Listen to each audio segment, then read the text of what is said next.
Para esta conferencia que voy a presentar en este momento, quiero agradecer al Museo Nacional de Arte por la invitación a participar en este ciclo, Símbolo y Reino, tres grandes colecciones novohispanas.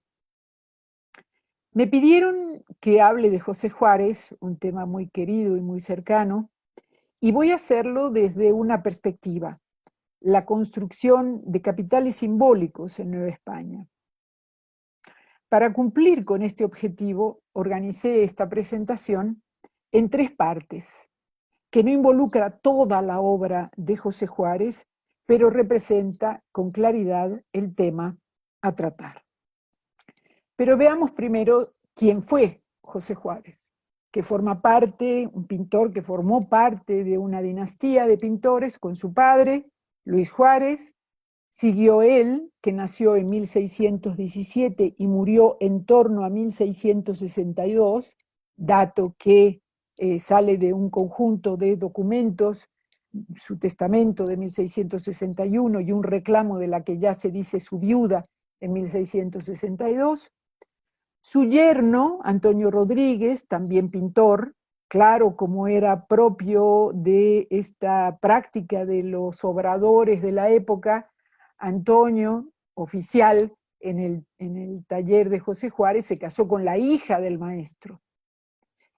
Tuvo a su vez Antonio dos hijos, bueno, varios más, pero entre ellos a Nicolás y a Juan Rodríguez Juárez, pintores importantes de la última parte, el último tercio del siglo XVII y principios del siglo XVIII. Quiere decir que esta dinastía de pintores con su acción plástica cubren un siglo de actividad y llenan un siglo de imágenes el mundo de Nueva España.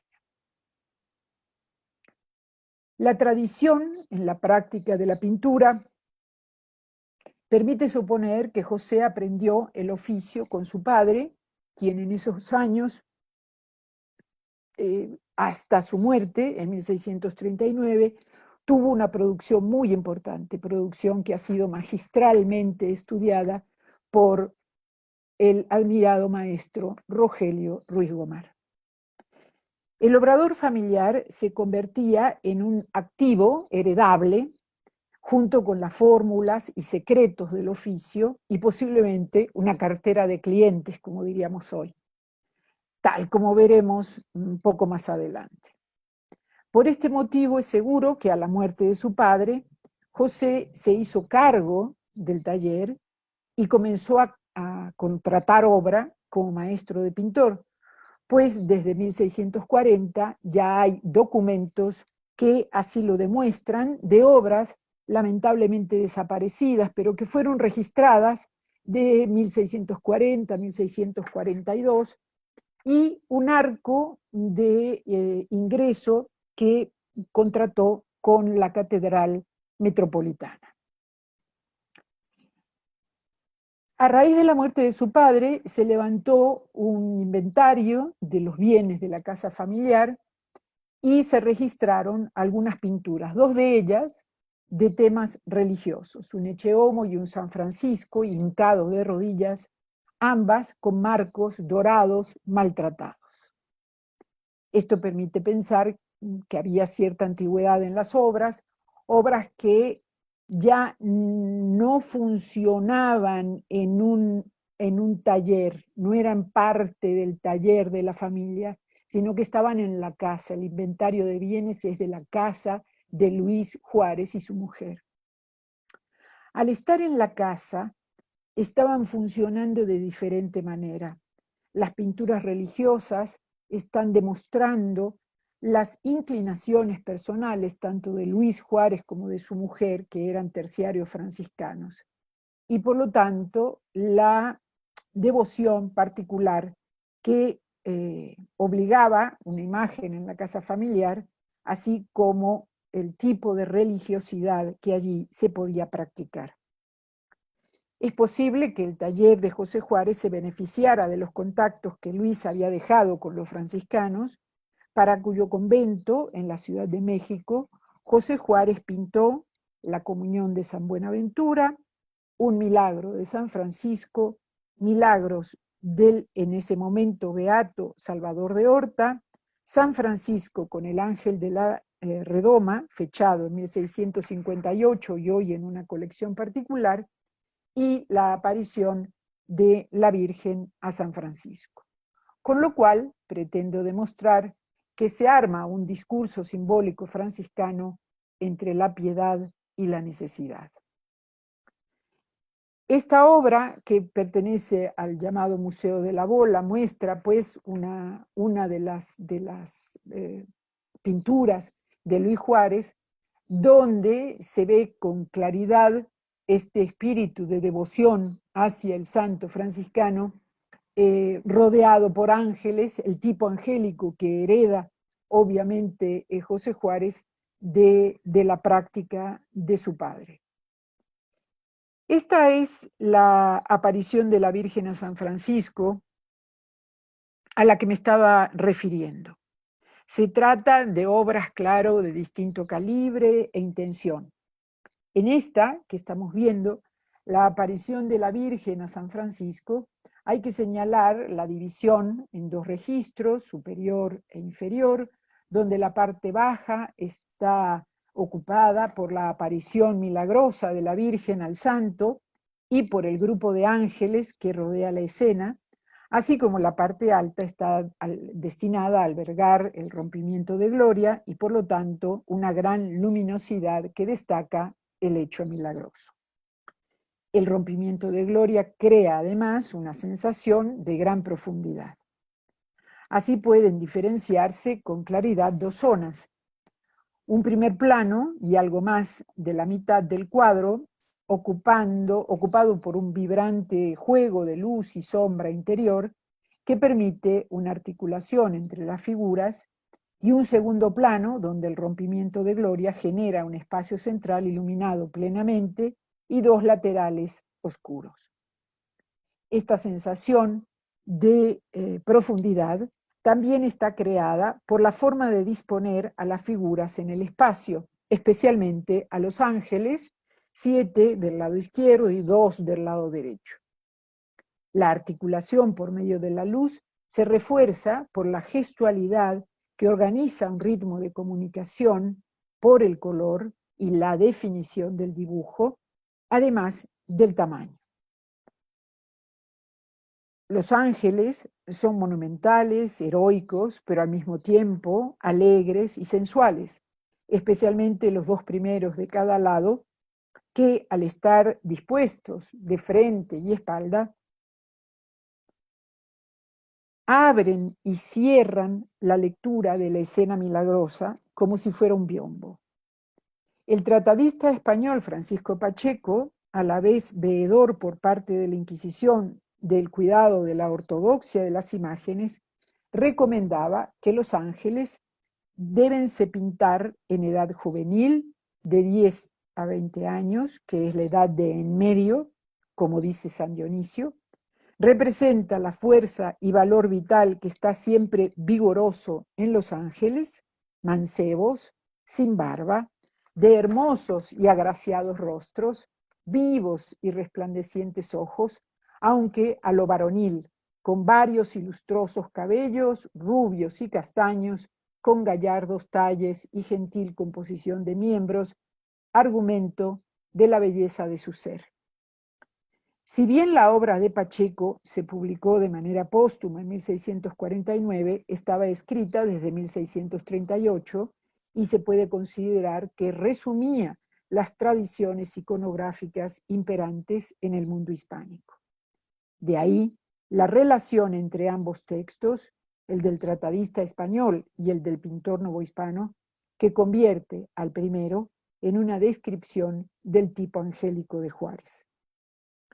La humildad del hábito franciscano está en acorde con la imagen general del santo. Su rostro tiene los pómulos muy altos y marcados por la huella de la abstinencia y la penitencia. Los ojos están rodeados por aureolas violeta y la mirada se eleva hacia la Virgen y al niño con expresión de humildad. La gestualidad total del cuerpo refuerza esta impresión porque está de rodillas y porque ambas manos se acercan al niño pero no lo tocan. La escena representada depende de los anales de Lucas Guaringo y tuvo especial éxito desde finales del siglo XVI. En esta imagen falta un fraile que, según el escrito, fue testigo del hecho milagroso y que, a pesar de los ruegos de San Francisco, no pudo mantener el secreto de la milagrosa aparición. Si bien la escena transcurrió durante la vida del santo, en el siglo XIII, la figura de un niño sentado en el centro inferior del cuadro actualiza toda la escena, la trae a nuestra época. El niño está vestido con ropa propia de la época, el tipo de cuello, el encaje, los bordados, la seda de moiré con la cual se hizo su traje, que muestra no solamente un bienestar económico, con la cadena de oro que cruza por su pecho, sino también una capacidad de parte del donante, que es su padre, Alonso Gómez. Pretendo por el momento sugerir que Alonso Gómez fue Alonso Gómez Rodón, un médico de la Ciudad de México que fue hacia 1657 a trabajar a La Habana. No tenemos más noticias de él por el momento. En este caso, a la revisión de estas obras franciscanas, se incorpora San Francisco recibiendo la redoma, que es un tema que es muy importante en la historia franciscana y en particular en el momento de la vida de la orden en la Nueva España. Después del Concilio de Trento, se sustituyó la cara iluminada de alegría, que consideraba la alegría como una virtud creada por el arte italiano, por una máscara de asceta, como la que estamos viendo, con pómulos salientes y muy marcados. A las escenas de la vida del santo de Asís de la primera época, que generalmente se la llama el ciclo yotesco, se agregaron otros temas caracterizados por la preponderancia del elemento místico y visionario. A ese ciclo pertenece esta pintura. San Francisco se encontraba en un lugar cercano a Montecassino, en el convento de Vivaldi, cuando se le apareció un ángel ofreciéndole una ampolla de vidrio llena de agua limpia, por donde pasaban los rayos del sol, mientras le decía: mira, Francisco, así ha de ser quien desea dar a los hombres el cuerpo y la sangre de Cristo. Impresionado por esto, y en otro gesto propio de su humildad, San Francisco se negó a recibir el sacerdocio y se quedó en el nivel de diácono, pues pensó que no podía alcanzar semejante perfección. Las otras obras del ámbito franciscano son la Comunión de San Buenaventura, que junto con otras dos pinturas se integraron a la escalera dedicada a este santo, la escalera de San Buenaventura, la llama Betancourt, en el convento grande de San Francisco de México. Las representaciones aisladas de San Buenaventura son comunes después de su canonización en 1482, por una promoción debida al Papa Sixto IV, él mismo franciscano. Un siglo más tarde, en 1588, otro papa, también franciscano, lo proclamó doctor de la Iglesia con el título de doctor seráfico. La vida de San Buenaventura, que era de conocimiento común para los franciscanos durante el siglo XVII, es menos conocida para nosotros y menos conocida para muchos historiadores de arte que durante muchos años confundieron la escena. La llamaron Comunión de San Francisco, Éxtasis de San Francisco y demás. Buenaventura conoció al santo de Asís, quien lo curó de una enfermedad. Buenaventura, y es lo que cuenta esta escena, murió repentinamente durante la celebración del Concilio de Lyon al que había asistido, que estaba destinado a aproximar y en lo posible unir a las iglesias latina y griega. El 7 de julio de 1274, el día siguiente a la cuarta sesión del concilio, Buenaventura fue atacado por una severa enfermedad. Exhausto por exceso de trabajo, no pudo resistirlo. Sacudido por convulsiones, se cree, sin embargo, que recibió la comunión milagrosamente cuando la hostia entró directamente a su pecho, que es lo que estamos viendo aquí. Hay un círculo blanco en medio de los dos frailes en la parte de la cama donde se encuentra el santo, que es la hostia, y después estamos viendo que ya está entrando por su pecho, en un relato que era muy común en la época, donde por una parte estamos viendo una especie de ventana hacia atrás que cuenta otra historia, una comunión, el relato de la hostia que milagrosamente entra por el pecho del santo con varios testigos, mientras un grupo de ángeles músicos, como siempre, ángeles fantásticos de los que pintaba José Juárez, que alegran la escena con su música. Aquí tenemos un detalle de la obra donde se ve con claridad cómo la hostia ya entró al pecho del santo. Jaime I, que ya se había ido del concilio, pero que lo convierten en esta obra en testigo de calidad, porque fue el único rey que estuvo en el concilio de Lyon, y nos lleva finalmente esta escena a otra escena franciscana, que también formó parte, según el cronista Betancourt, del convento grande de San Francisco de México. Estaba colocado en una escalera, enfrente de esta obra había otra que era la comunión de San Francisco, y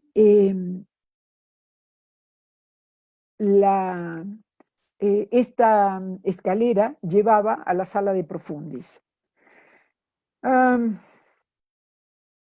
pintura tiene una inscripción donde se lee: el padre Fray Salvador de Horta, de la provincia de Cataluña, tuvo especial don de Dios, nuestro Señor, para sanar todas las enfermedades solo con la señal de la cruz, como sucedió en Monserrate, donde sanó con ella 4.000 enfermos de varios achaques, y consta que fueron menester 7 carros para sacar los miles de instrumentos que dejaron los enfermos. Pobres, rotosos, enfermos, menesterosos, personajes desposeídos económica y moralmente. ¿Por qué los franciscanos habrán pedido una representación de este tema? ¿Qué estaba pasando con ellos en este momento? Bueno, es claro que los años centrales del siglo XVII, que es cuando se pinta esta obra, marcan un momento muy agudo en la vida de la Orden de San Francisco en México. Después de la Edad Dorada del siglo XVI, cuando fueron la cabeza de los misioneros, la cabeza de los evangelizadores, los afanes secularizadores que llevó adelante el clero, en particular por manos de y conducidos por sus obispos, puso a la orden franciscana en un momento muy difícil, muy complicado.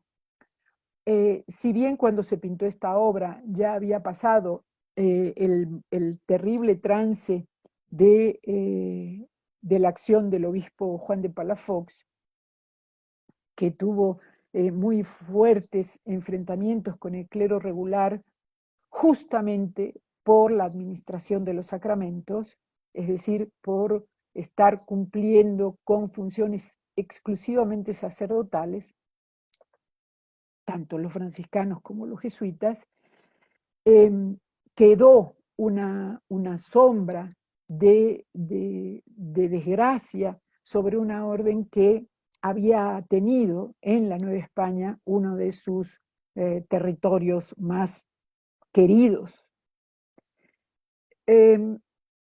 Por lo tanto, lo que están haciendo al traer a la presencia y al traer a la memoria tanto los pasajes de la vida de su santo fundador, San Francisco de Asís, como de otros santos importantes de la orden, San Buenaventura, el beato Salvador de Horta, que no fue santo sino hasta el siglo XX, lo que están haciendo es volver a poner, actualizar un capital simbólico que era propio de la orden en estas tierras y que simplemente debía reavivar la devoción, la cercanía, la relación con los frailes.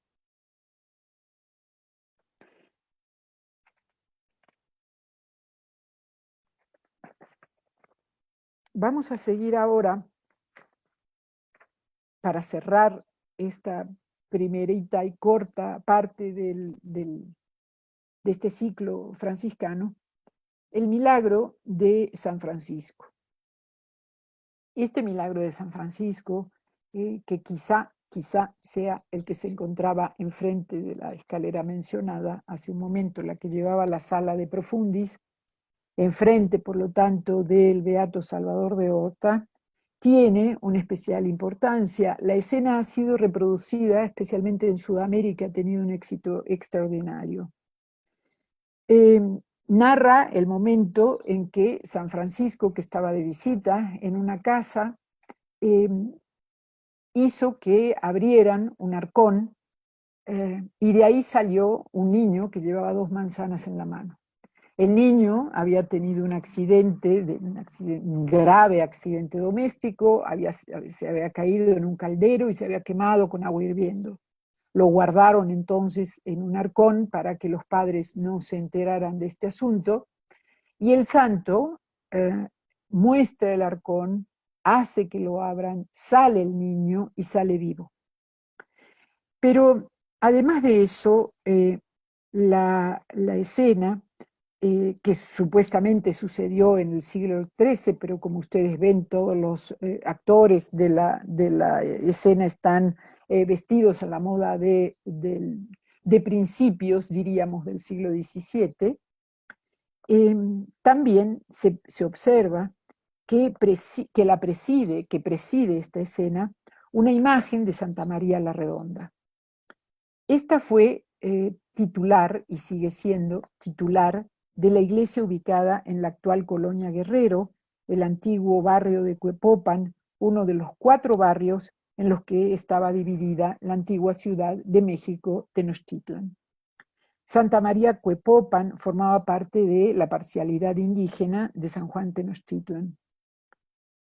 En la parte central del barrio de Cuepopan se construyó, como en cada uno de los barrios indígenas, una capilla, en este caso en 1524, bajo la advocación de María de Nazaret, la cual funcionaba a manera de ayuda de la parroquia de San José de los Naturales del convento de San Francisco.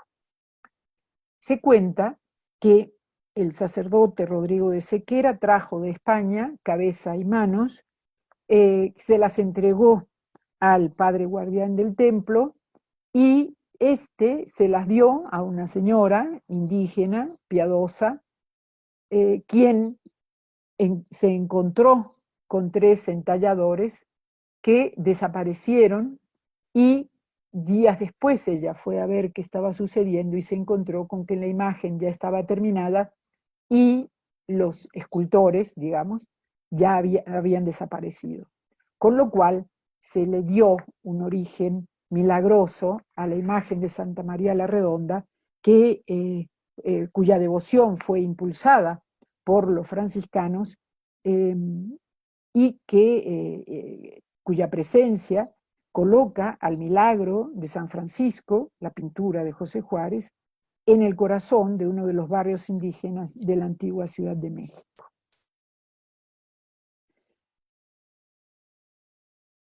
Veremos a continuación la formación de otro grupo de obras que atesora un capital simbólico de relevancia sustantiva para una organización religiosa, en este caso, la Compañía de Jesús. Voy a tratar dos pinturas, Los Santos Niños Justo y Pastor y San Alejo, que formaron parte de la colección de la Profesa. La Compañía de Jesús, en este cuadro que también está atribuido a José Juárez, donde aparecen dos miembros de la compañía adorando el nombre de Jesús. Esta orden está estrechamente vinculada al culto a las reliquias, aunque no fueron de su exclusivo culto y difusión, ¿no? Si bien sabemos que el culto a las reliquias estuvo muy extendido durante mucho tiempo, durante siglos en realidad, y que cada vez se hizo más frecuente el envío, la circulación de estas reliquias, en particular en el mundo hispánico. Está muy conocida y muy bien estudiada la llegada de un grupo de reliquias en 1578 que para recibirlas la compañía organizó una enorme fiesta en la Ciudad de México, una de las fiestas públicas más notables del siglo XVI. Llegaron en ese momento 214 reliquias, muy bien descritas por la famosa carta del padre Morales de 1579, que ha sido estudiada y publicada. Las reliquias habían sido enviadas por el Papa Gregorio XIII a México y para ellas, para albergar estas reliquias, se construyó un retablo y se colocó este retablo en la iglesia Profesa.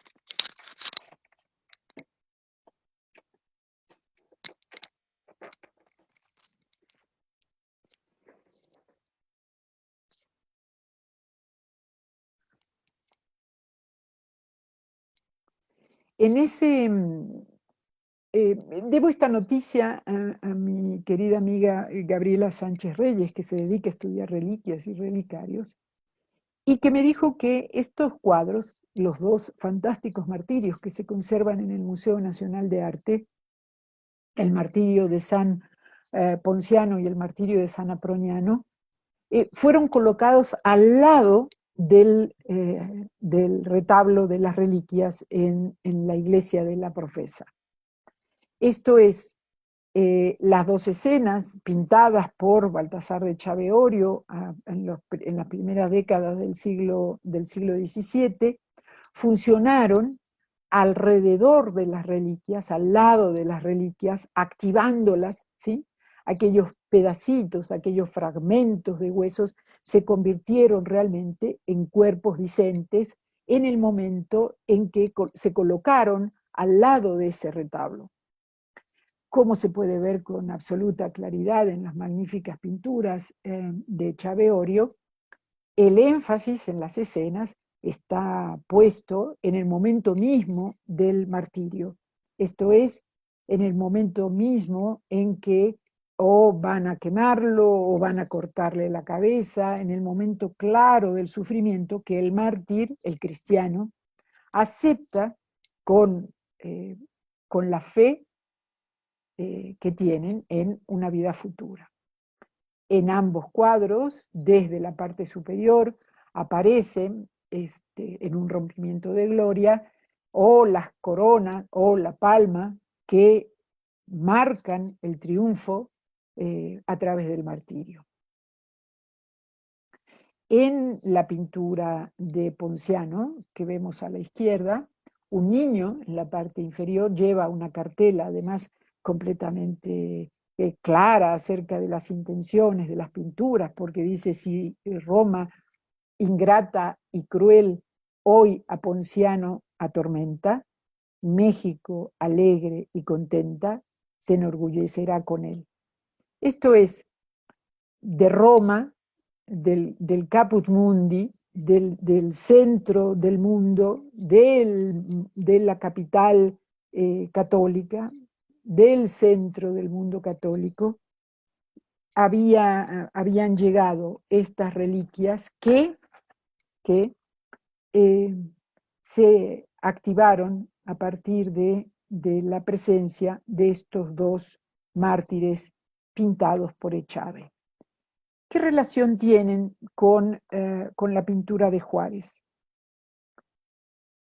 Algo que no puede dejar de llamar nuestra atención es el reemplazo que se produjo en las obras del concepto mismo de martirio.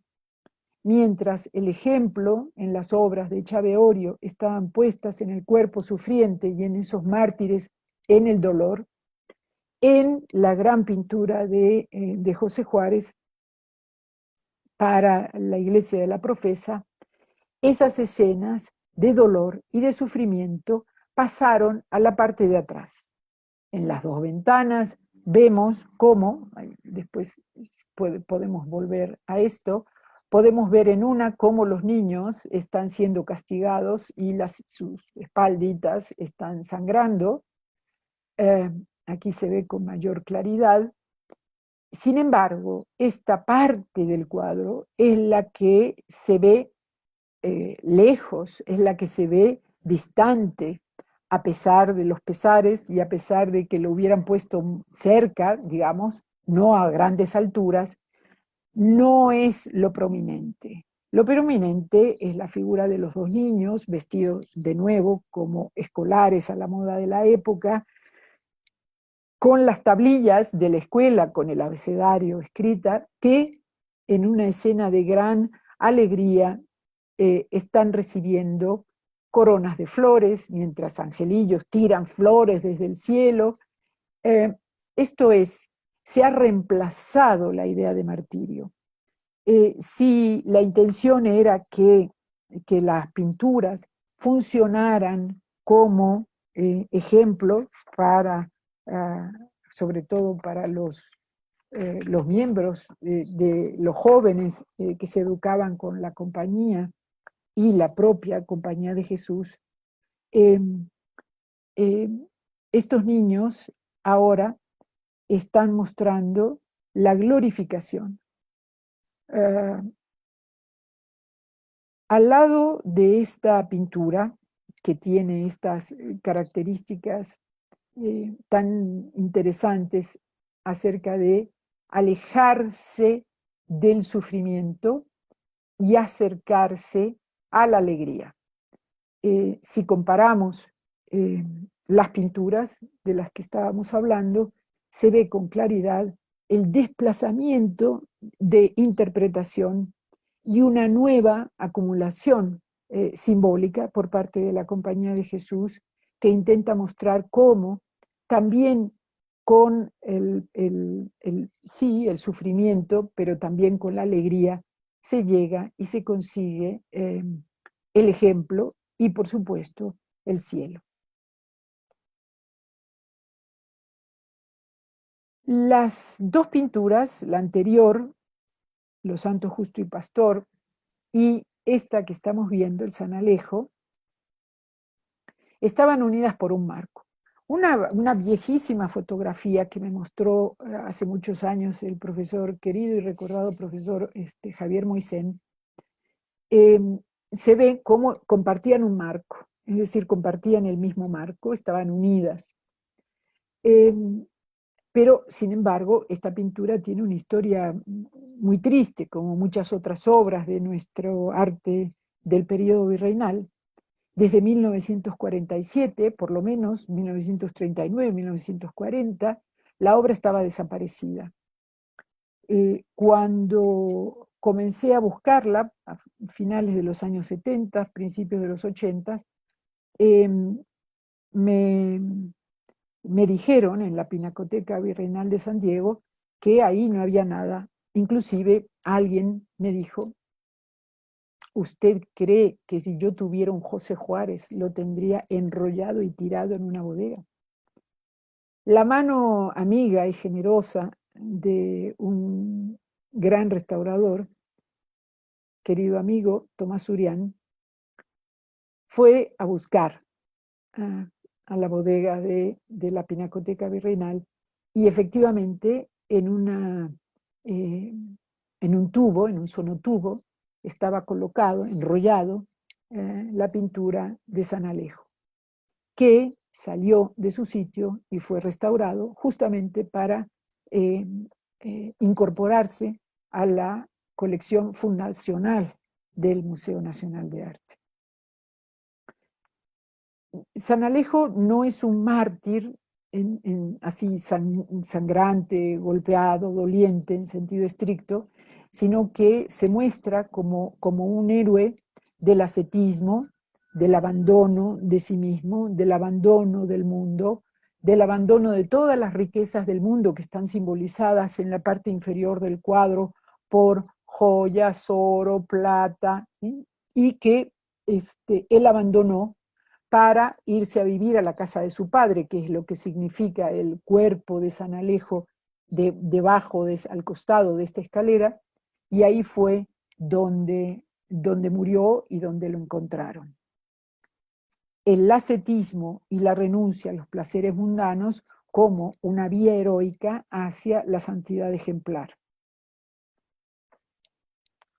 Este sería ese momento de transformación y cambio y consolidación de un nuevo capital simbólico en la Compañía de Jesús.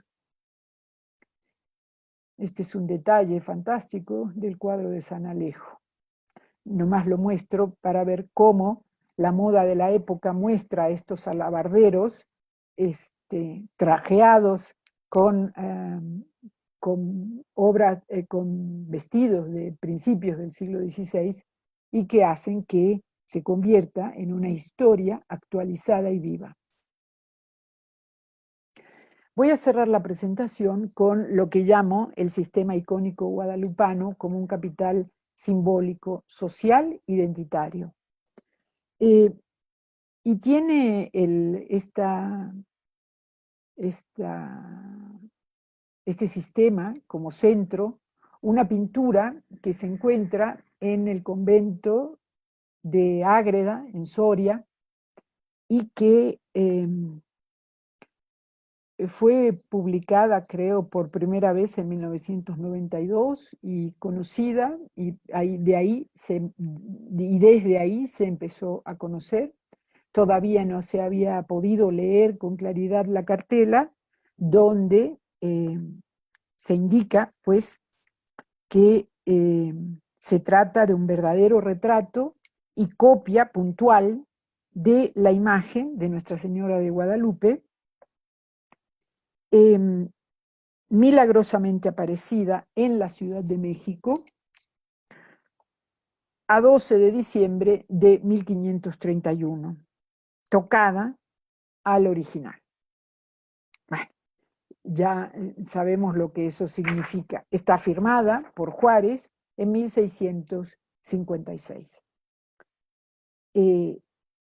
Lo que tiene de interesante y de distinto es que a ambos lados de la Virgen de Guadalupe aparecen las escenas del relato que nosotros conocemos bien, pero que en ese momento, como voy a demostrar, no se conocía por escrito, por lo menos.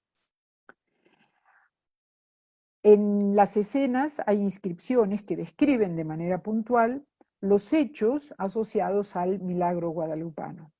A la izquierda, arriba, aparece la Virgen María a un indio llamado Juan y le envía al primer arzobispo de México pidiendo le fabricase ermita. Eso dice en la inscripción abajo. A la izquierda, a la derecha arriba, vuelve el indio a la Virgen y le pide señales. Mándale, suba al monte por flores, donde milagrosamente brotaron. A la izquierda abajo, dice, baja el indio, las flores, ofrécelas a la Virgen, remítela al arzobispo por señal evidente de lo que le pedía.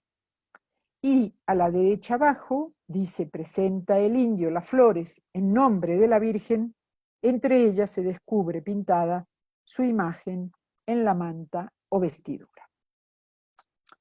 En la obra es llamativa la oscura tez de Juan Diego en un esfuerzo por individualizarlo por medio del color de la piel. El grupo de sacerdotes que junto con Zumárraga presencian el milagro se distinguen por el tono blanco rosado de sus rostros. En cambio, la cara de la Virgen, así como las manos, lucen un tono moreno claro. Juan Diego va descalzo, envuelto en su tilma, y nunca da la espalda a la Virgen.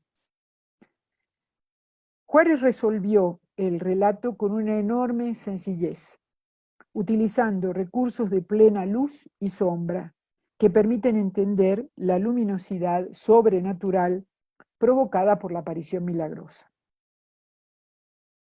A mediados del siglo XVII, la devoción a la Virgen de Guadalupe estaba muy extendida y la historia de sus apariciones era conocida. Sin embargo, fue hasta 1648 cuando el bachiller Miguel Sánchez escribió el famoso opúsculo Imagen de la Virgen María, Madre de Dios de Guadalupe, dedicado a Pedro Barrientos Lomelín.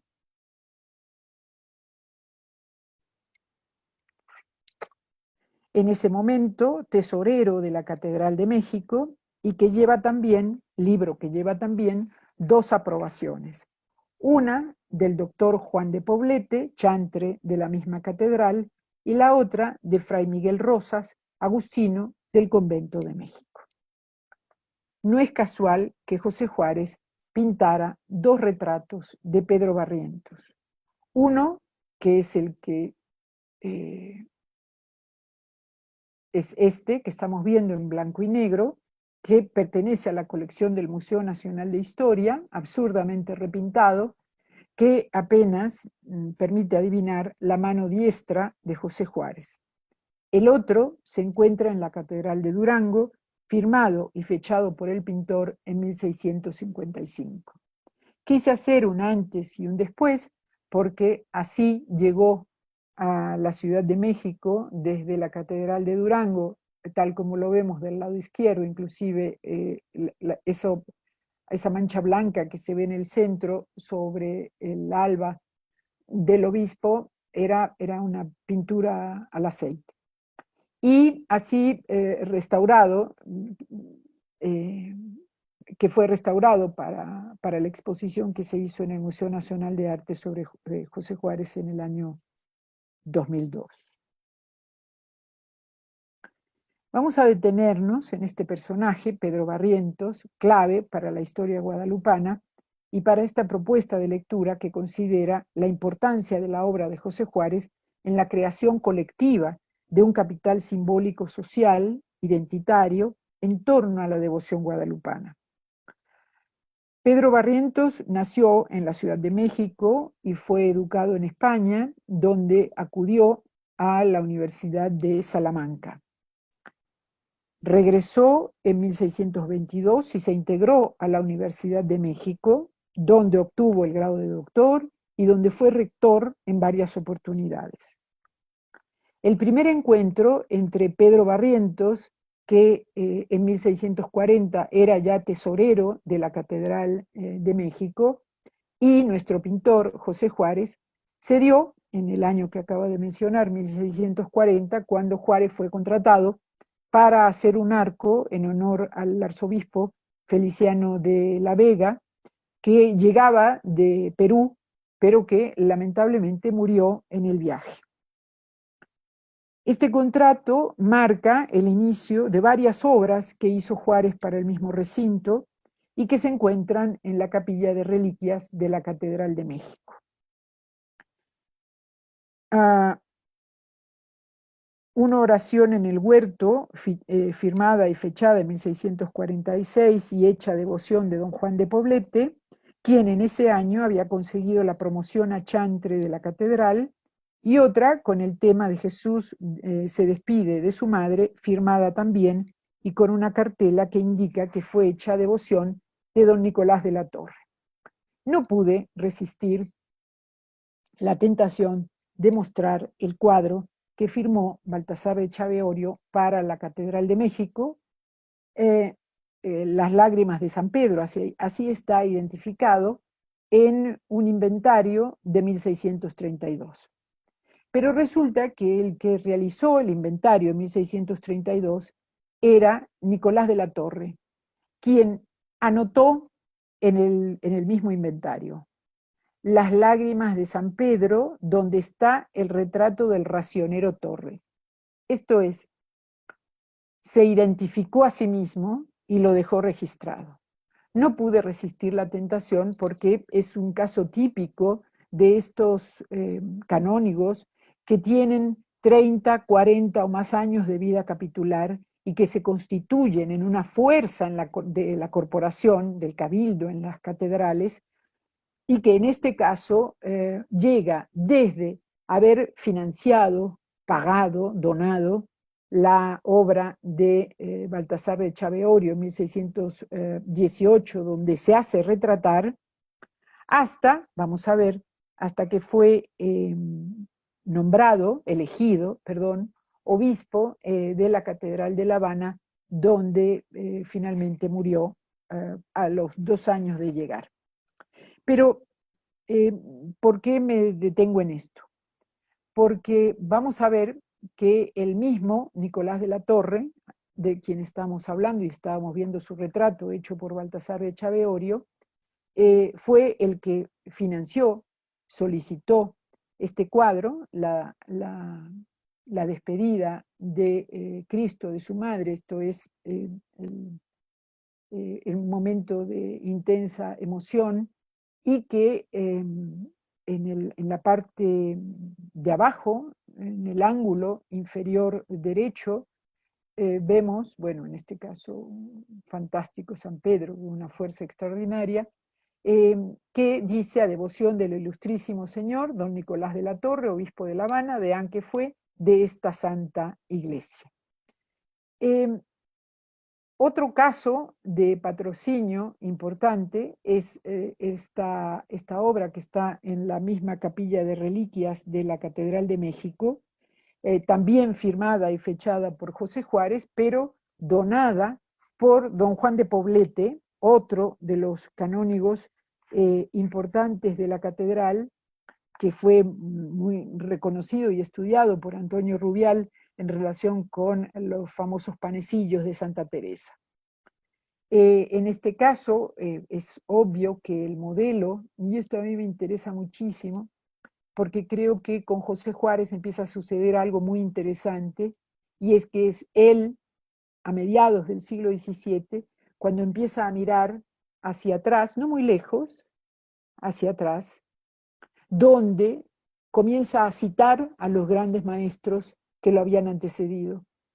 En este caso, está revisando la obra del mismo tema, pintada por Baltasar de Chaveorio, a quien sigue en un paso muy, muy cercano. En muchos aspectos, no solo en la composición del tema, sino también en el tratamiento de la luz, la intensidad de la luz y el color. Otro personaje ligado a este círculo en torno a la Virgen de Guadalupe, la devoción guadalupana y el patrocinio de la obra de Miguel Sánchez, es don Francisco de Siles. Este retrato brutalmente mutilado que se encuentra en el Museo Nacional del Virreinato no permite que se entienda que ahí había una Virgen de Guadalupe. Una fotografía publicada hacia 1975 en blanco y negro muestra al cuadro completo, no se sabe cuándo fue mutilado, tan torpemente mutilado además, porque ni siquiera cortaron completa la imagen guadalupana. Y lo que nos muestra es a un criollo, otro criollo, nacido en Real del Monte, en Pachuca, hacia 1614, que también estudió en la Real Universidad, se graduó en 1645 como licenciado y a los pocos días como doctor. En 1647, en torno a estas fechas de las que estamos hablando, era racionero de la Catedral de México y profesor de teología en la Real Universidad, con lo cual suma sus credenciales para unirse al grupo criollo que patrocinó a Miguel Sánchez. El personaje aparece vestido con alba, museta y capa negra, las mangas encarrujadas, como plisadas, que lo distinguen, lo identifican como canónigo, y una de sus manos que se apoya sobre la mesa con el birrete doctoral, lo cual permite fechar la obra después de 1647, cuando ya era racionero y doctor. El rostro severo del doctor Francisco de Siles exhibe un color de piel moreno y rasgos indígenas. Iván Martínez Huerta ha atribuido esta pintura a José Juárez, oferta tentadora porque a todas luces nutre la hipótesis planteada acerca de este grupo criollo guadalupano. El otro parecer en la obra de Miguel Sánchez está firmado por el nahuatlato Luis Lazo de la Vega, de quien lamentablemente no tenemos, por el momento no conozco un retrato, pero sabemos sí que fue capellán de la ermita de Nuestra Señora de Guadalupe, así firma el parecer en el libro de Miguel Sánchez, y que tuvo el grado de bachiller en la Universidad de México. Un año después de la aparición de la obra de Sánchez, es decir, en 1649, dio a la imprenta de Juan Ruiz en la Ciudad de México el Güey Tlamagüizolitica, que traducido, un título muy largo, significa el gran acontecimiento con que se le apareció la Señora Reina del Cielo, Santa María, nuestra querida Madre de Guadalupe, aquí cerca de la Ciudad de México, en el lugar nombrado Tepeyacac. Un texto en náhuatl en el que se narra el gran portento de las apariciones de la Virgen de Guadalupe al indio Juan Diego en el cerro del Tepeyac. Uno de los capítulos que integran esa obra es el Nicamopogua. Creo que lo había colocado, mal colocado, aquí. El Nicamopogua, esto es, aquí se narra, atribuido al letrado nahua Antonio Valeriano, quien lo escribió, según acepta la historiografía sobre el tema, en 1556. Lazo de la Vega también se incorporó al Cabildo Catedral, pero un poco más tarde, en 1657. Desde este grupo se gestó el relato guadalupano, escrito, y desde allí se dio el salto al relato pintado. Vuelvo entonces a la pintura de la Virgen de Guadalupe. Oh, qué desorden, perdón. Esto es un gran desorden, ojalá se pueda arreglar en el momento de la edición de la conferencia. Se gestó el relato guadalupano, decía, con las 4 apariciones, y me importa mucho destacar esto, porque el hecho de que la obra haya ido a dar a este convento en Soria, parece que hizo como que se borrara esta huella de creación, de esta primera creación integral de Guadalupe con las 4 apariciones.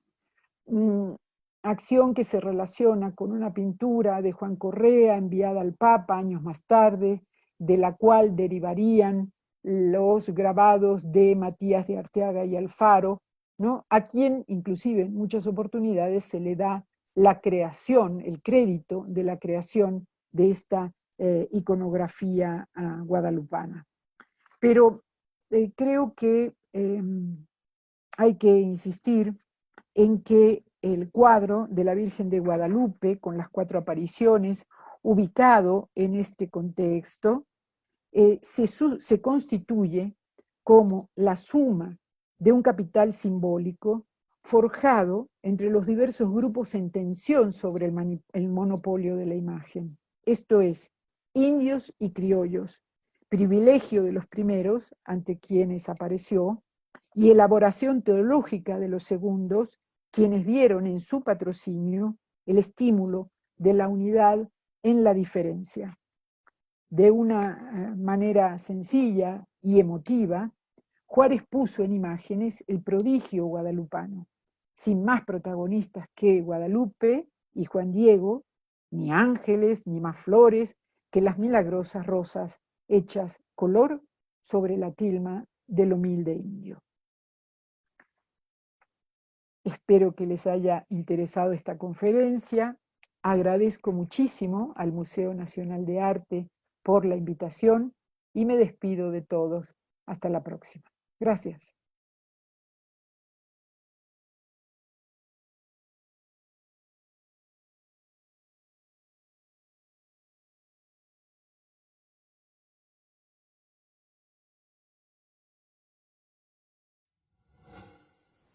Gobierno de México.